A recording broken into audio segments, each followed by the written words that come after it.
नमस्कार दोस्तों, स्वागत है आपका। इस वीडियो में मैं आपको बताने वाला हूं कि अगर आप लोगों का जीडीएस में सिलेक्शन हो गया है तो उसके बाद की जो प्रोसेस है वो क्या रहने वाली है। अभी सभी जो भी सिलेक्टेड कैंडिडेट्स हैं उनके दिमाग में दो सवाल जरूर चल रहे होंगे, जिसमें पहला सवाल तो ये है कि हमें डॉक्यूमेंट वेरिफिकेशन के लिए कब जाना है, और दूसरा सवाल ये है कि हमें डॉक्यूमेंट वेरिफिकेशन के लिए अपने साथ क्या क्या डॉक्यूमेंट्स लेकर के जाने हैं। तो इन दोनों सवालों का मैं आपको सटीक जवाब देने वाला हूँ। इससे पहले आपसे रिक्वेस्ट है, आप अगर इसे और भी वीडियोस देखना चाहते हो हमारे चैनल जीडीएस खबर को सब्सक्राइब जरूर कर ले, साथ ही साथ बेल वाला आइकन को दबा करके ऑल वाला ऑप्शन भी जरूर सेलेक्ट कर ले, ताकि आपको हमारे द्वारा बनाए गए ऐसे जितने भी वीडियोस होते हैं उनकी जो भी जानकारी वो सबसे पहले मिल जाए।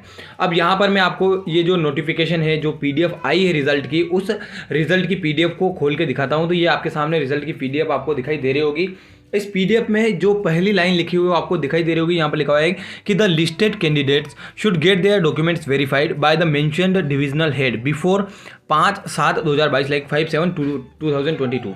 तो आपको 5 जुलाई 2022 से, ये सब राजस्थान जो सर्कल है उनके लिए, उनके कैंडिडेट्स के लिए मैं बता रहा हूँ, और ऐसा ही बाकी सर्कल्स के जितने भी कैंडिडेट्स हैं उनके डॉक्यूमेंट वेरिफिकेशन के लिए भी सेम यही रूल लगने वाला है। क्योंकि उनकी जो रिजल्ट की पीडीएफ है उसके टॉप पे फर्स्ट लाइन जो है वहाँ पर मेंशन किया गया होगा कि आपको किस तारीख तक, किस तारीख से पहले आपको अपने जो डॉक्यूमेंट्स हैं वो वेरीफाई करवाने हैं।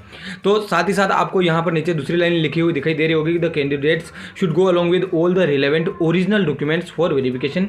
तो आपको अपने साथ जो ओरिजिनल डॉक्यूमेंट्स है वो लेकर के जाने होंगे। तो आपने रिजल्ट में अपना नाम देख लिया होगा।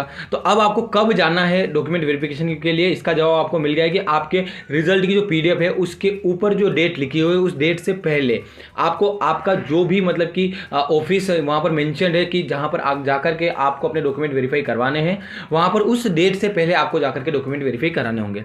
हम अगर अब बात कर लें कि डॉक्यूमेंट वेरिफिकेशन के लिए हमारे पास कोई लेटर आएगा या इस तरीके की कोई इंफॉर्मेशन उनकी तरफ से आएगी, तो इसके रिगार्डिंग यहाँ पर नीचे लिखा हुआ है कि एक तो candidates please refer to notification instructions para 21 third. तो मैं आपको जो पैरा 21 थर्ड है उसमें क्या लिखा हुआ है वो भी मैं आपको बताने वाला हूँ नोटिफिकेशन के। उसके नीचे दूसरी लाइन लिखी हुई है कि एसएमएस और email will be send to the registered mobile number और email address. However department of post is not responsible for non receipt of the SMS और email due to technical reasons. तो इन्होंने यहाँ पर मेंशन कर रखा है कि सभी को एसएमएस और ईमेल मिल जाएगा। मेरे पास भी एसएमएस और ईमेल आया था जिसमें इन्होंने डेट लिख रखी थी कि आपको इस डेट पर या इस डेट से पहले आपको अपने जो डॉक्यूमेंट्स है वो वेरीफाई करवाने होंगे। तो ये जो सारी चीज़ें हैं ये आपको यहाँ पर देखिए। अब मैं पैरा 21 में जाता हूँ कि उसमें क्या मेंशन किया गया है। तो हम यहाँ पर पैरा 21 में जाते हैं।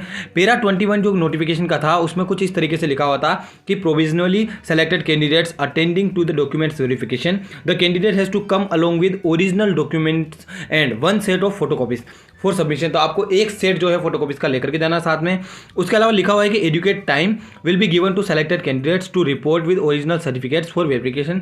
यानी कि जो वेरिफिकेशन है उसके लिए आपको एडिशनल टाइम दिया जाएगा। मतलब कि अगर किसी सर्कमस्टांसेस में आप उस डेट पर आपके जो ओरिजिनल डॉक्यूमेंट्स है वो प्रोवाइड नहीं करवा सकते हो तो उस केस में भी आपको थोड़ा टाइम दिया जाएगा।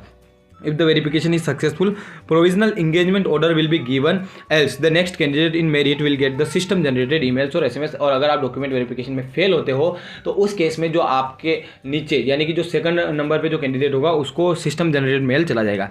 अब बात करते हैं कि आपको कौन कौन से जो डॉक्यूमेंट्स है उनकी ज़रूरत यहाँ पर पड़ने वाली है। तो हम अगर बात कर ले डॉक्यूमेंट्स के, तो देखिए आपको यहाँ पर जो देखने को मिल रहा होगा कि आपको सबसे पहले 10th की मार्कशीट और सर्टिफिकेट लेकर के जाना है। अब सीबीएसई के जो स्टूडेंट्स हैं उनके दिमाग में एक सवाल आ रहा होगा कि आखिर सीबीएसई के स्टूडेंट जो है उनके पास सर्टिफिकेट नहीं होता है तो वो क्या लेकर के जाए। तो सीबीएसई के जो स्टूडेंट्स हैं जिनके पहले मतलब कि जब मैंने 10th कंप्लीट की थी 2017 में, तो आपका जो रिजल्ट होता है वही आपका सर्टिफिकेट भी है। तो आपका रिजल्ट और सर्टिफिकेट दोनों आपका 10th का जो रिजल्ट है वही है। उसके अलावा सेकंड नंबर पर आधार कार्ड, चूंकि एक फोटो आइडेंटिटी कार्ड है आधार कार्ड, तो आपको आधार कार्ड अपना साथ में लेकर के जाना पड़ेगा ओरिजिनल विद फोटोकॉपी।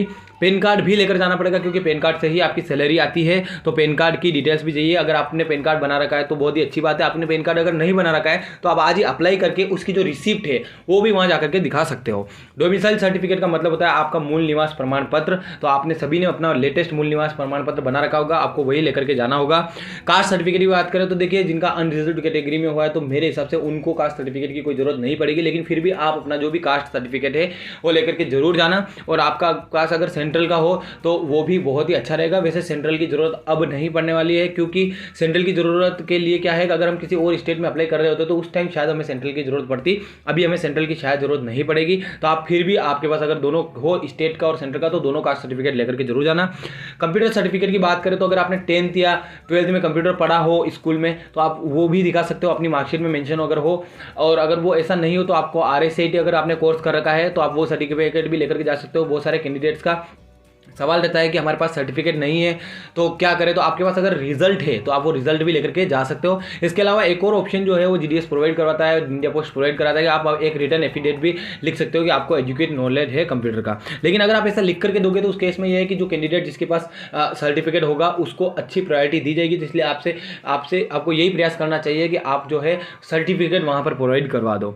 तो इस तरीके से आपको ये जो सारे डॉक्यूमेंट्स है ओरिजिनल और इनकी एक एक फोटोकॉपी का सेट लेकर के जाना है। अच्छा होगा कि आप 2 फोटोकॉपी के सेट्स करके लेकर के जाओ तो वो थोड़ा सा वहां पर आपके लिए लाभदायक हो जाएगा। तो इस तरीके से आपको ये जो सारे डॉक्यूमेंट्स है ये सारे डॉक्यूमेंट्स वहां पर वेरिफिकेशन के लिए लेकर जाने होंगे। तो इस तरीके से आपने देखा कि हमें ये जो डॉक्यूमेंट्स है ये यहाँ पर GDS में वेरिफिकेशन के लिए चाहिए। आप हमारे चैनल पर बने रहिएगा, आपके सिलेक्शन से लेकर के आपके फाइनल ज्वाइनिंग तक हम आपके साथ हैं। आपको कोई भी डाउट हो आप कमेंट बॉक्स में बताना, हम उसका समाधान करेंगे।